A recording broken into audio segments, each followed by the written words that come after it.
podcast. My name is Tony Mormino, and I'll be your host for this show today. So, in this live LinkedIn episode, we're going to be talking about a few exciting things. I'm going to share with you some breaking news on the A2L refrigerant front. I'm going to also talk to you about a new podcast we're looking to start in New York City to serve the New York City engineering market in terms of PDH credits. I will also talk a little bit about the total cooling equation, and I'm going to share something we shared earlier in the week, which is a quick rundown of the makeup air units sequences. So if you're an HVAC person and you've kind of had enough work for this week, want to hang out, it's a little after 3 when we're recording this, that'd be great. And before I forget, I want to thank Insight Controls for sending me this really cool hat. So when you do stuff online, sometimes you get the cool new stuff. So thank you to Kirk Patton and to John Stevens for sending me this cool hat. I greatly appreciate it. So I was walking across the river yesterday. We live in this little valley town, or our office is in this little town called Marshall, North Carolina, population 658. And I was trying to think of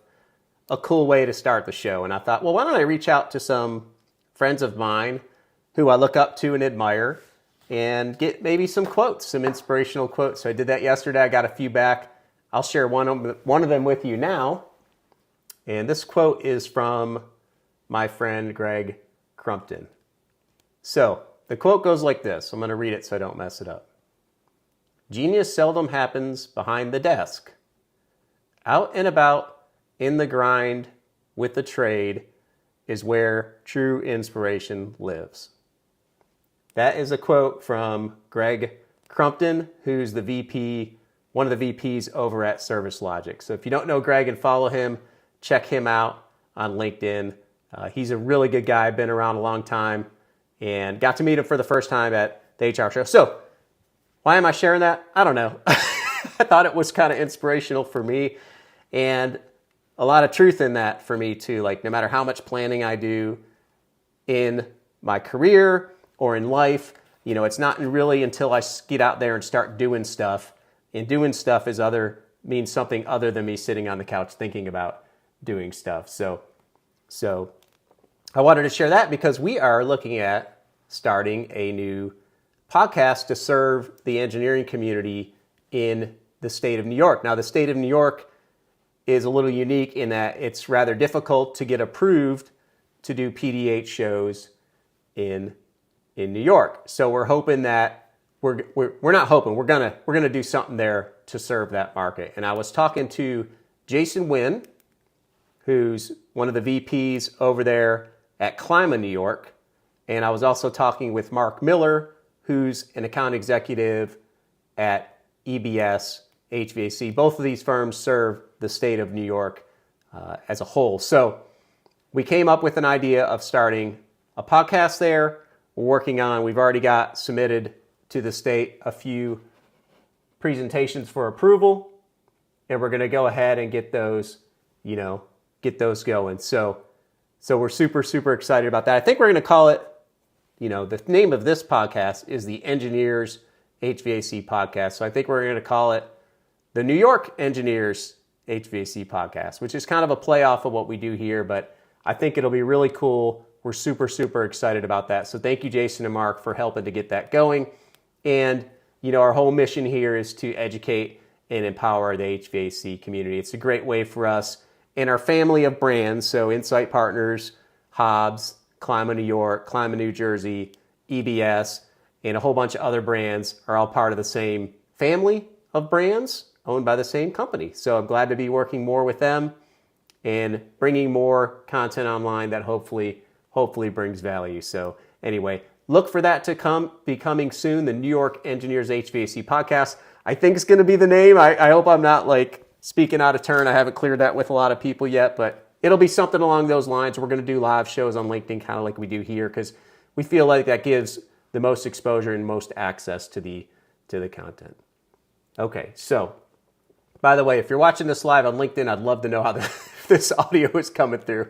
I think it's coming through okay because I don't see any comments on there. And if you're watching this in the future on our podcast or our YouTube channel, thank you so much. We really, really do appreciate it. Okay, so A2L updates.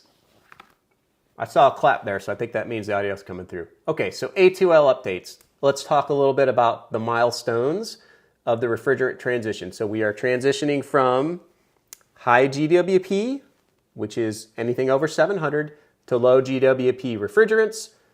The two viable refrigerants we're going to are R32 and R454B, which are considered A2L refrigerants. I'll talk about what that means here in a minute. I'm just going to give you the bird's eye, high-level view of this stuff for now. The milestones are 1-125. You cannot ship equipment with 410A anymore, which is considered a high GWP refrigerant. So 1-125 is a cutoff for everything except for VRF. So VRF gets another year. It's 1-126 for VRF. Heather Robinson says, sounds great. Can't wait. All right. Thank you, Heather. And thanks, Courtney Robinson, too.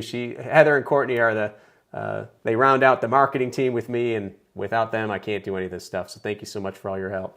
So those are the milestones for equipment shipping with R410A. Now, for equipment you've already ordered and have in the shop, in the warehouse, if it's a packaged piece of equipment, you get 3 years from 1-125 to sell or install that equipment. Okay, there's a name for that remnant equipment. I can't remember. It's slipping my mind as we're doing this live show. But if you have equipment purchased as of 1-125 and it's packaged, you get 3 years before you have to install that. If it's a split system and you have it before 1-125 in the warehouse, then you can't.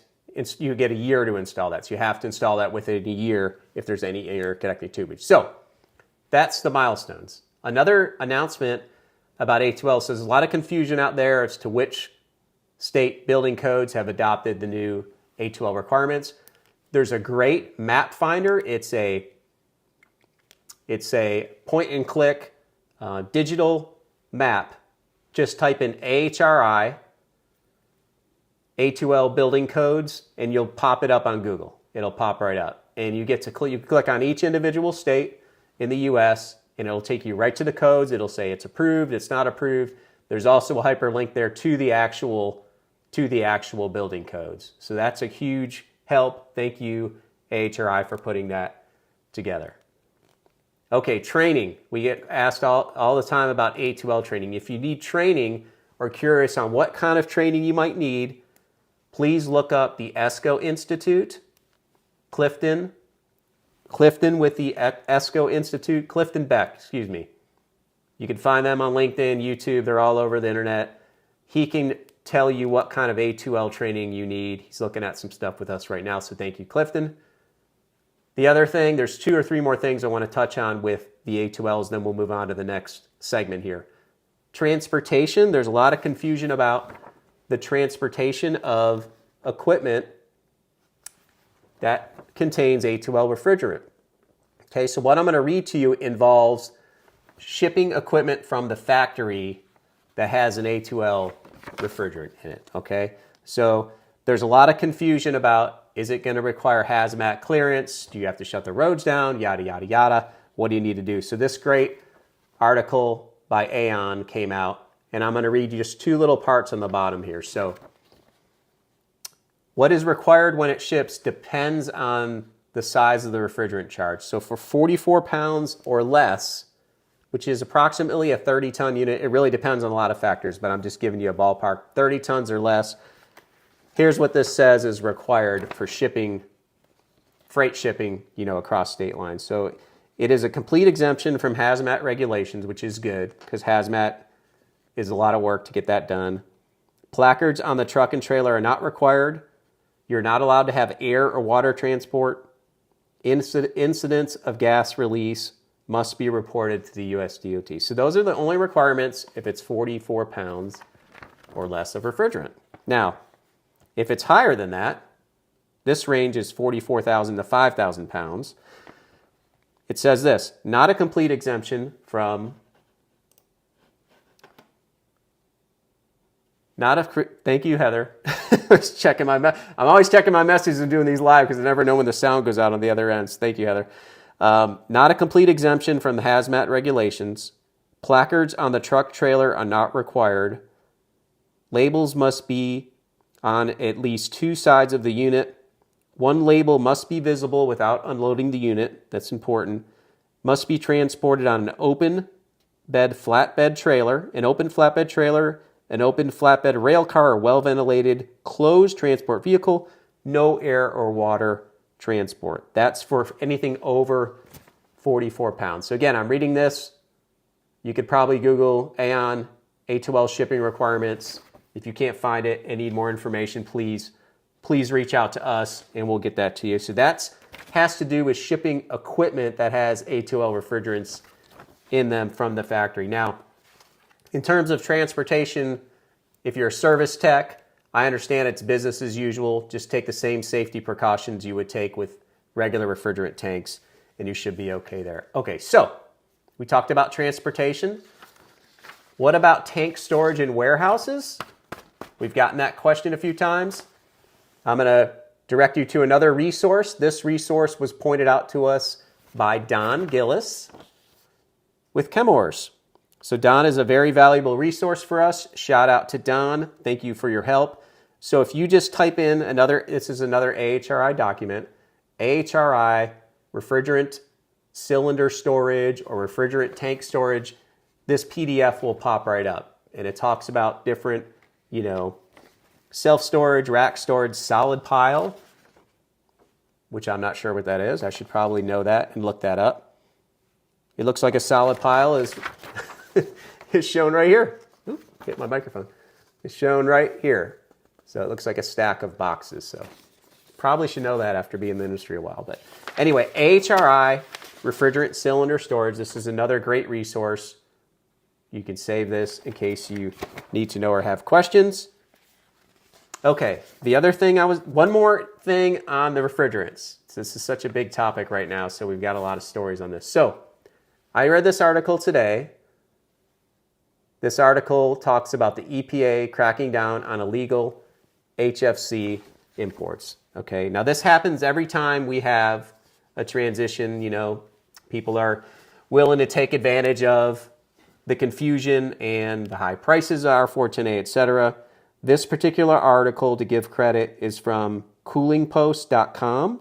So if you go to www.coolingpost.com, you'll see this. Now, I'll give you a quick summary of this article. Basically, $500,000 in fines have been levied for illegal refrigerants coming across the border. Okay, so this has to do with people smuggling in illegal refrigerants. Okay, the fines, that $500,000 was only dispersed across 5 companies. So the smallest fine, I think, was $3,300. The largest fine was like $242,000. So the reason I bring this up is, here's kind of my Tony take, that rhymes, a Tony take on this situation, okay? So we in the refrigeration industry don't really have very little say, from what I understand, in these regulations, how the EPA determines what refrigerants to go to. I think we should have the loudest voice, but we have a very small voice. And I know sometimes, I do a lot of social media stuff and I see people comment about these EPA policies and not in a positive way. And they might take an opportunity. I'm going to show them, I'm going to go, get my refrigerant illegally or whatever. I'm just saying, my opinion with that is, don't do it. I was looking for something more brilliant to say there, but, don't do that. That's not a good idea, not to stick it to the EPA to get yourself into trouble or lose your business or lose your livelihood or, to lose your family's source of income. Whatever it is, it's not worth showing somebody because nobody cares anyway, probably, and it's just not a good thing. So be super careful. That's all I'm saying. Is I've been around this industry a while, and I know a lot of people have that are watching this, and don't make a mistake that you're going to pay for the rest of your life. Okay, that's my 2 cents on that. So before we go to the next segment here, I'm going to read another quote of the day. So this quote comes from, I guess we could have 2 quotes of the day. Yeah, why not, right? So this quote comes from Karine LeBlanc. Karine has been on our show several times. Actually, her podcast is on the top 10 list of our podcast, How to Be Human in a Technical World. And this quote goes along the lines of that podcast. I'm going to read it here. It doesn't matter how technical you are. It doesn't matter how technical you are if no one wants to work with you.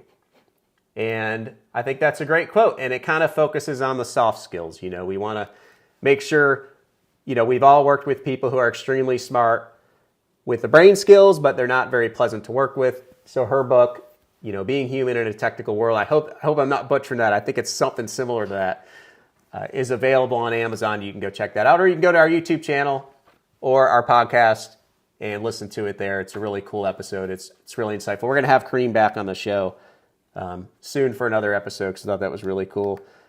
Okay, so that's a good segue into our next, you know, nerd out session here, which is the equation of the week. Like we've been posting, if you've been following us, and there's, you know, a whiteboard here behind us with the example. We've been focusing on one equation per week. We've been trying to. We did the sensible heat equation 2 weeks ago, I think. Last week we did the universal hydronic formula. And this week we're doing the total cooling equation. And if you have an equation in mind you want us to focus on, you know, you can challenge me and I'll try and do it. You know, I actually learn a lot when I do these because sometimes I forget, you know, I might not use this equation for a while and I'll forget where does 4.5 come from. So, you know, I'm just going to briefly go through this equation. So this is what's called the total cooling equation. It allows you to calculate the total heat, you know, across, let's say, a cooling coil, a total heat coming out of a room, etc., as long as you have 2 different state points of air you can calculate. And the CFM, you could use this calculation. You know, I've primarily used this in design. I posted this on our TikTok feed, I think 2 days ago, and we have a lot of techs that follow us on TikTok. They're like, hey man, when would I use this in the field? I don't think I'll ever use it. And I'm like, you probably won't use it in the field. Maybe sometimes, I don't know that I've ever used it in the field. I guess you can for troubleshooting. Maybe for design too, I'm not sure, but mostly it's used on the design side. So, you know, what this equation does, if you take QT is the BTUs per hour, okay, and the 4.5, you know, it's not a constant. It's called a convenience factor. I've heard it called different things, but it basically has to do with the density of air times a conversion factor, 60 minutes per hour. So you can see that right here. I'm going to try and do this without falling out of my chair. So you can see the density of air is 0.075 pounds per foot squared. Now, if you've been around a while, you know the density of air changes with elevation and with temperature. So this density of air, when you see the 4.5, it's at what's called standard air conditions, which ASHRAE defines as, I believe, 70 degrees dry bulb and sea level.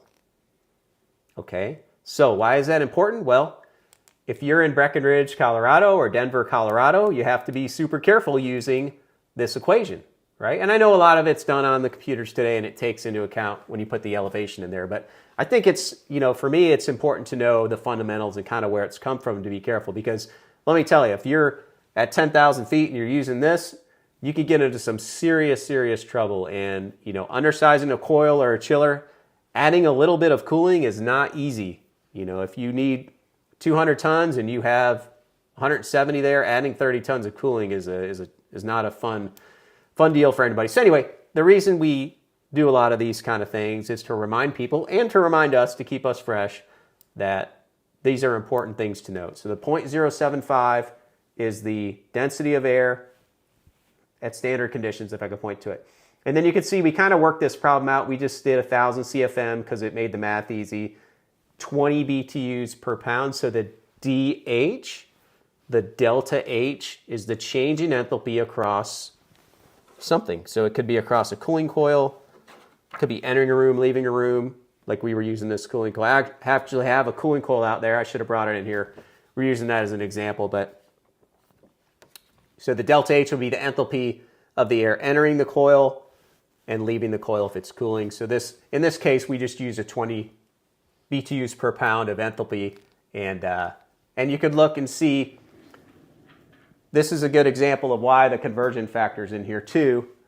Or, yeah, the conversion factor, 60 minutes per hour. So if you look at it's pounds over feet cubed, 60 minutes per hour, cubic feet per minute, feet cubed per minute, and then BTUs per pound, right? So if you start crossing this stuff out, and I did this the other day, I'm like, how does this all work out? I want to make sure you're left over with BTUs per hour. That's why you have the 60 minutes per hour there, conversion factor.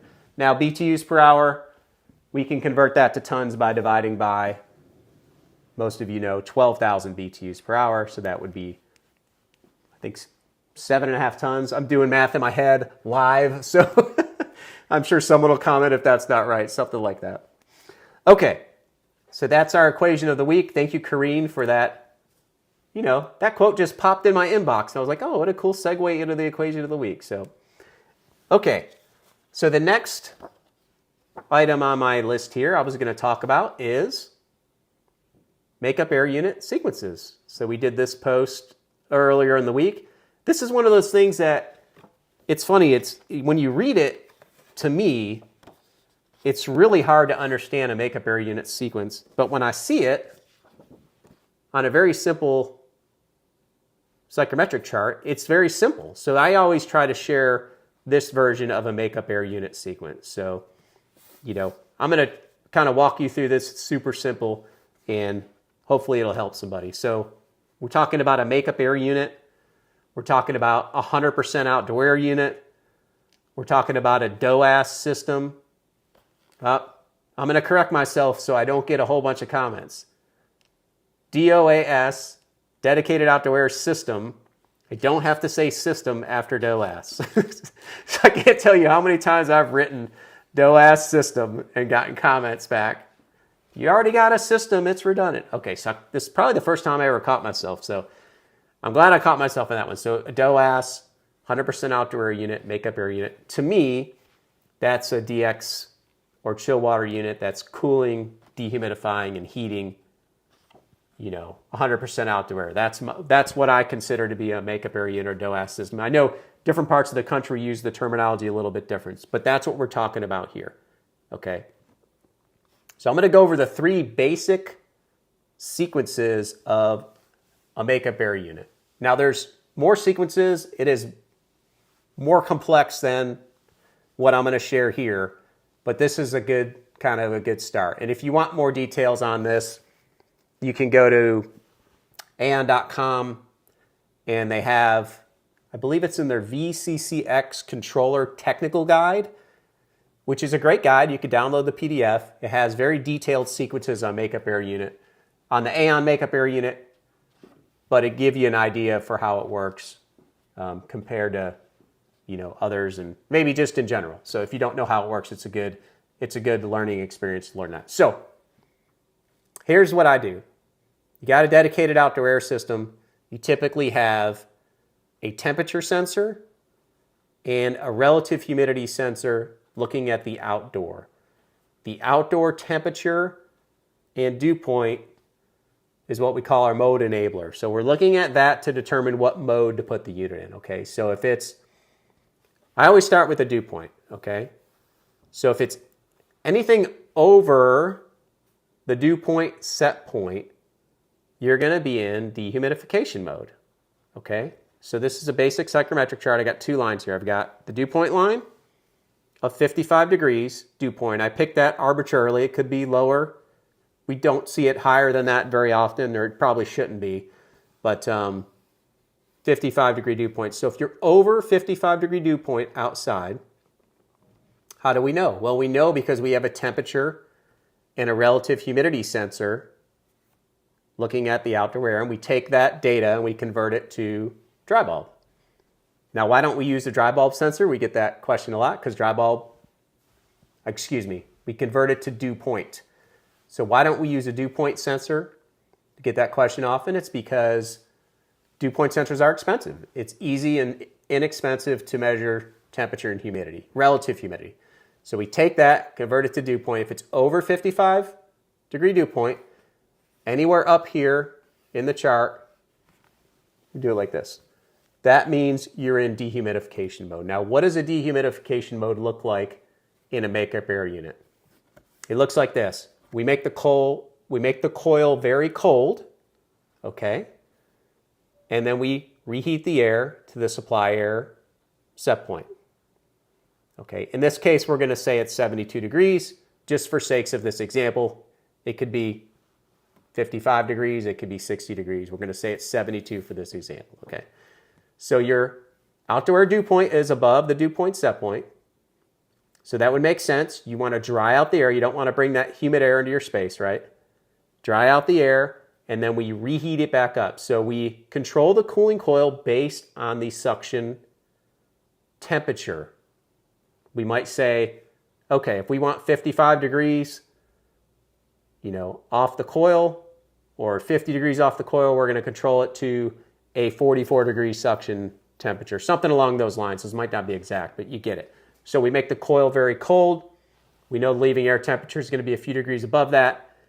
And then we reheat that air with something called modulating hot gas reheat, okay?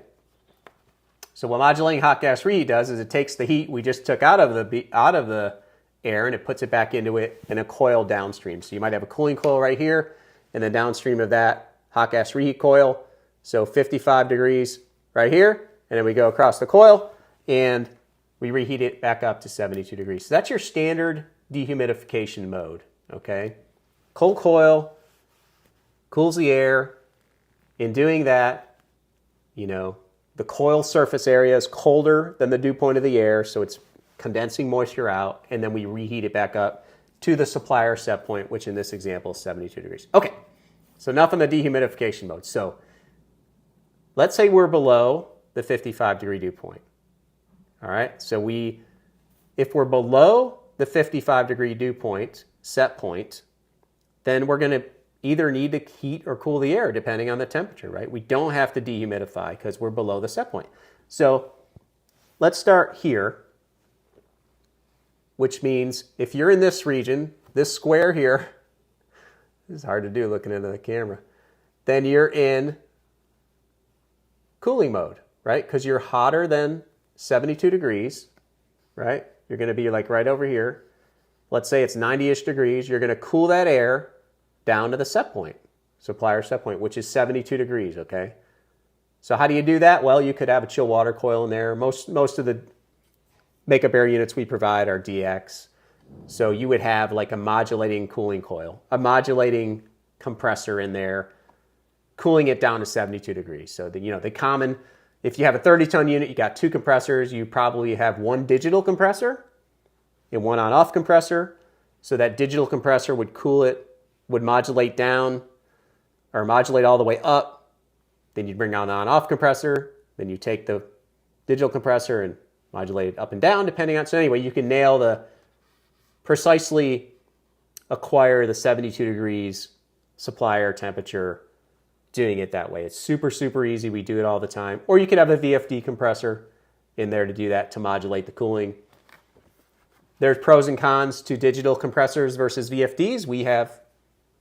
We use them both successfully depending on the application. So you might, go watch some videos on our YouTube channel, HVAC TV.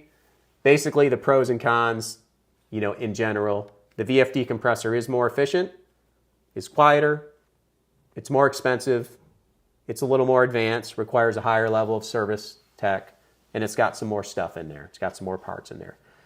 The digital compressor is less expensive, can be a little acoustically, it can be a little loud depending on the application. Most of the time it's in double wall cabinets, you can't hear it. But so anyway, pros and cons to any engineering trade-offs to any scenario. So dehumidification mode, not dehumidification mode, cooling.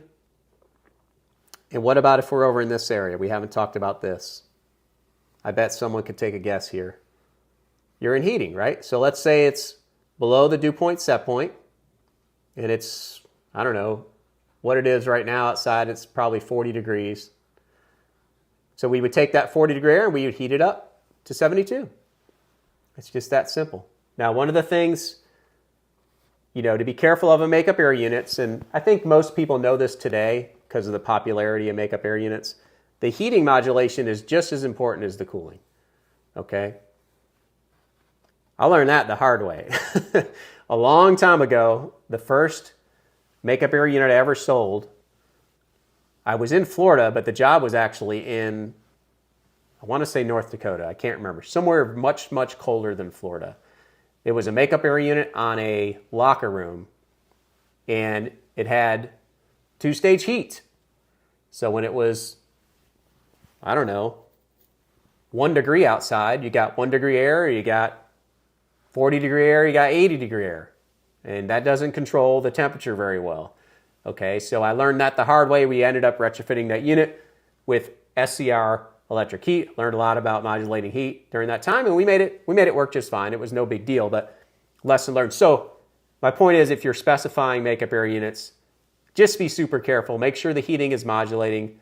You can get away with staged heating if you've got a lot of stages and it's, serving the back of other units. That's probably fine. Modulating gas heat is very popular. Of course, that's kind of going away because of the whole electrification decarbonization. So we see a lot of modulating electric heat. And we also see a lot of heat pumps today in makeup area units. Okay? So all different, reasons to use modulating heat.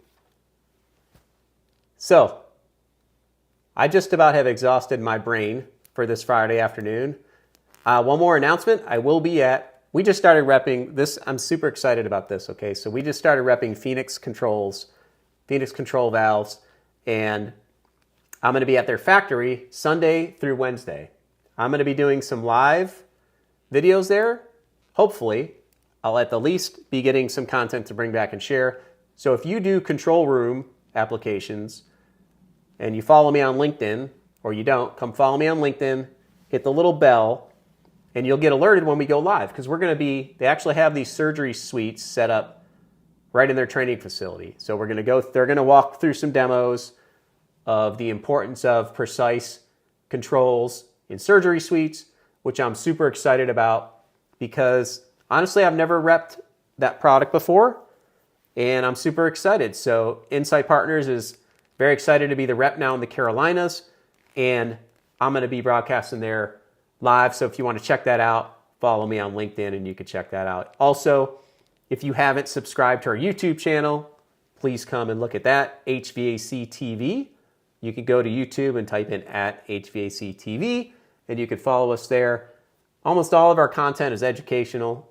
Our goal is to, I think we talked about this at the beginning, to empower and educate the HVAC community. And I'm very fortunate to have this as a job, because I love to teach. I love to give back. I started this career in 1997 with a different company. And, I love it. It's been a true blessing for me. It's been a lot of fun. So thank you all, too, for those who watch our shows and contribute and comment and share it. It means so much to us as a brand. And again, Insight Partners, Hobbs and Associates, plus our whole family of brands, which we're bringing on board, Clima New York and Clima New Jersey and EBS HVAC TV. And if you missed the announcement in the beginning, I'll share this with you too. We do a lot of PVH live events on LinkedIn and on YouTube. Most states in the country, they're PDH approved. It's not a big deal to get them approved, okay? In New York State, it's a little bit harder to get them approved. So we are in the process of submitting several presentations so we could bring our New York customers PDH approved classes online, which I understand from the New York folks is kind of an important thing and a big deal.